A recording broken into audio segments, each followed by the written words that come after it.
This podcast will go over the configuration required for the Router Basics Lab. Each student will have two PCs, a switch, and a router. They will configure on their own, and then they will connect to their neighbor's router to test connectivity across the two routers. I am not going to configure both sides. I will only configure the one side.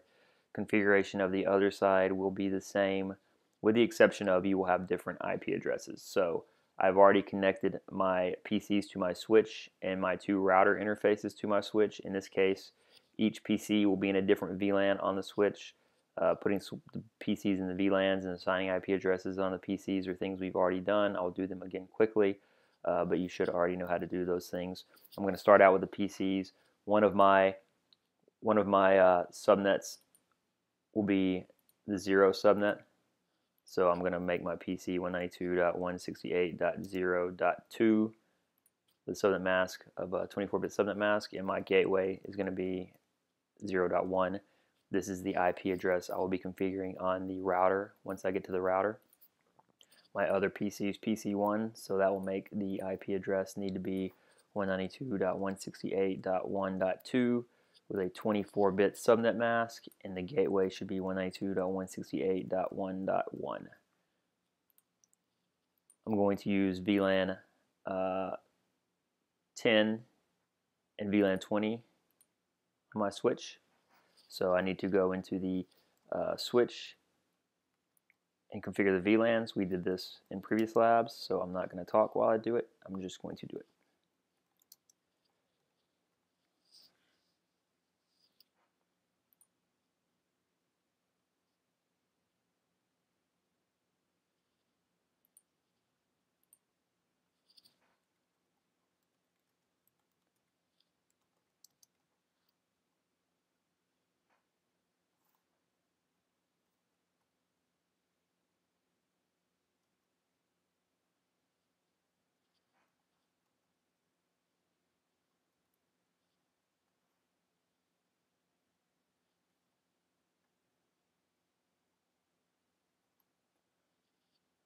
Alright, so at this point I have put the interface switch ports for this PC and this router interface in VLAN 10, and this PC and this router interface in VLAN 20. Now I need to perform the configuration of the router. If you notice, it says continue with configuration dialog. We always want to answer no to that in our classes because that's going to ask you some questions which will configure things for you, and we would much rather configure things ourselves than have the wizard to do it for us because we need to learn the commands. So the lab sheet says you configure the host name. So to be in configuration, you need to type enable and then conft configure terminal, whatever you like to type for that. First thing we want to set is the host name. I'm going to name my router 0. Then it says to set some passwords. We're going to set the enable password using the enable secret command, and we're going to set it to class. There's also an enable password command, and I'll use it as well just to demonstrate something to you in a few minutes. Enable password CNT. The other passwords we want to set a console password. So to get into the configuration mode, to set the console password, the command is line console 0. Once you're in there,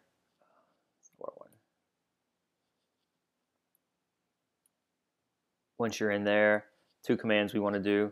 We're going to type the login command, which enables the login process, and then we want to set the password, and we'll set that password to secret.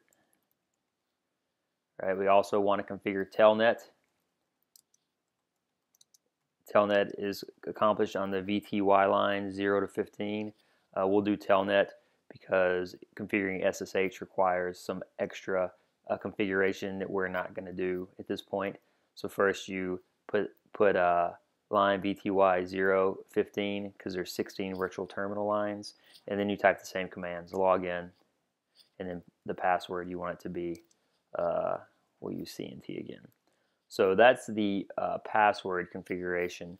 The thing I wanted to show you was in the configuration, the enable secret command and the enable password command both showed up. The difference is the enable secret command, the password is encrypted. I can't see what that password is. It's actually hashed. The enable password command is in clear text. If both of these commands are in the configuration, only the secret command will be honored. You will not be able to get enable mode using this enable password if the enable secret command is also in the configuration. So that was the interesting thing I wanted to tell you about that. If we scroll down here to the end, you can see line console 0, password, secret, and login. And then the VTY lines get separated into two different entries, and that's just a legacy issue from when routers only supported 4 VTY lines, or 5 VTY lines, 0 to 4. So now that the passwords are configured, the next thing I want to configure are some interfaces. I'll type interface, Fastethernet,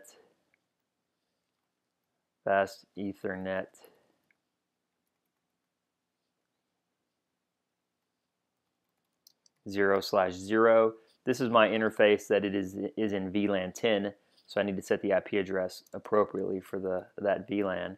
And the VLAN I use on the IP scheme I used on that VLAN was to make it the 0 subnet in .1 with a 24-bit mask. You need to do no shutdown.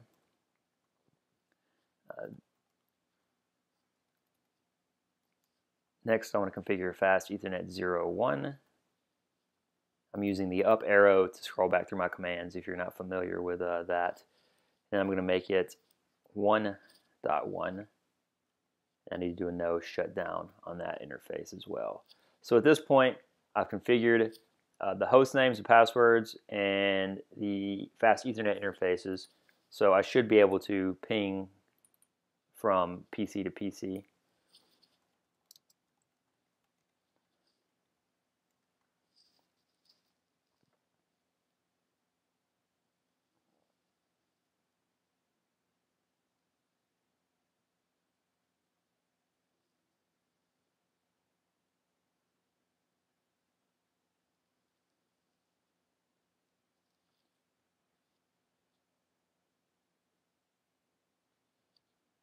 Okay, that didn't work. You may experience something similar to that, so that's a good troubleshooting opportunity for us. What's the first thing I'm going to look at?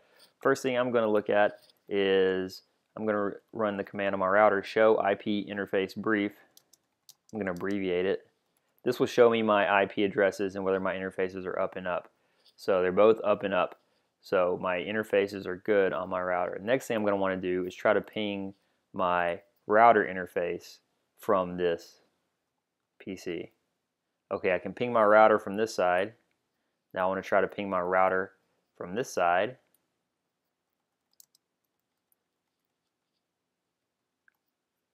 And that worked. So there's no reason that that ping should not work unless I'm missing my gateway settings on one of my PCs or have an error in my gateway setting on one of my PCs. And I do not.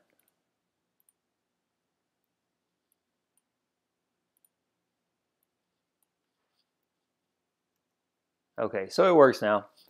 Sometimes the simulator can be a little temperamental, but that was good because I was able to show you some things you could check if yours is not working.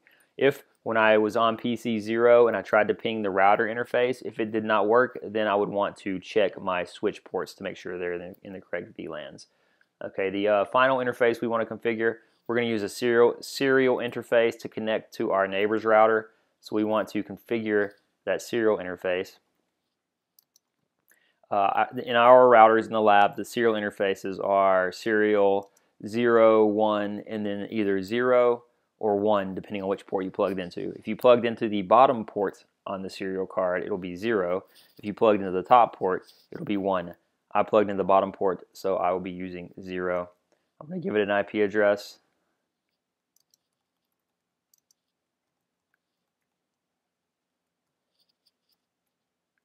I'm going to give it this IP to match what I did on the other side because I already configured the IP on the other side serial so that it would come up, hopefully.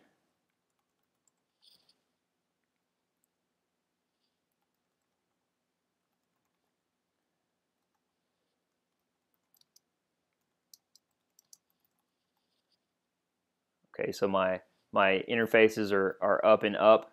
Another command that might be helpful for you to know and use sometime is show IP route. We'll look at our routing table. As you can see, I have connected routes in those 3 networks for what I have configured. So the final step in our configuration to make things work is we need to add a route between the router on one side to the router on the other side. We could configure RIP, and we're going to do that in a little while. But first thing we're going to do is configure a static default route. A default route on your PC tells your PC what to do with packets it does not know what to do with, and a router needs the same thing. So on our router, we're going to enter a static default route with the command iproute. And the syntax we're going to use for that is we're going to put all zeros for the network address. We're going to put all zeros for the subnet mask, and then we're going to put the IP address of the next hop, which in this case, the next hop is going to be the other router. So I'm telling my router, anything you do not know what to do with, send to that other router. Now if I look at my routing table, you see I have a gateway of last resort set as well. So now my router knows anything you do not know what to do with, send to that other router. The next thing we're going to do is we're going to get rid of that route we just added. In the real world, you probably never get rid of your default route because you always want to have a default route. To get rid of that default route, we're going to put no in front of the command we used to enter it. So with Cisco, most of the time, to get rid of a command you put in, you need to do no in front of it. Let's go back for a second. Pretend you messed up your default route and put the wrong thing, right? So you put say 2 was incorrect. I meant to put 3. Once I put 3 in, a lot of people think, oh, hey, that's going to overwrite. Well, if you look at the config, that did not overwrite the other command. If you want to get rid of it, you need to put no in front of it to get rid of it. So at this point, I'm going to take both of those routes out.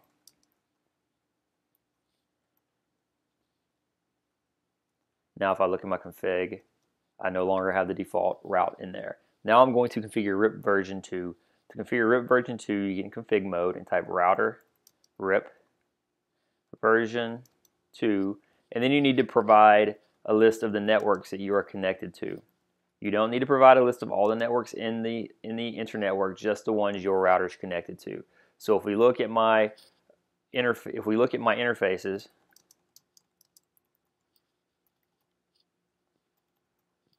I am connected to the 0 network, the 1 network, and the 10 network. So my networks for my router RIP configuration will be 192.168.0.0, 192.168.1.0, and 192.168.10.0.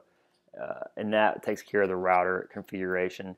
If I had the other router configured, I could do show IP route, and it would show the routes it learned from the other router. There would be a R on this side. You guys will look at that in the lab. I don't have the other router configured, so we're not going to see that at this point. If you don't have any R's in here when you're expecting RIP to work, then that means somebody didn't do something right. The other configuration we need to do on this lab is to change the MTU setting on the serial interface. We're going to force some fragmentation so we can look at some fragmented packets to understand how fragmentation works. So to configure the MTU on the serial interface, we simply go into the serial interface and type MTU 700, for example, if you wanted to set the MTU to 700. And it says, oh, hey, it may not work with IPv6. Well, that's fine. We're not doing IPv6. So that concludes the basic configuration required for the router basics lab.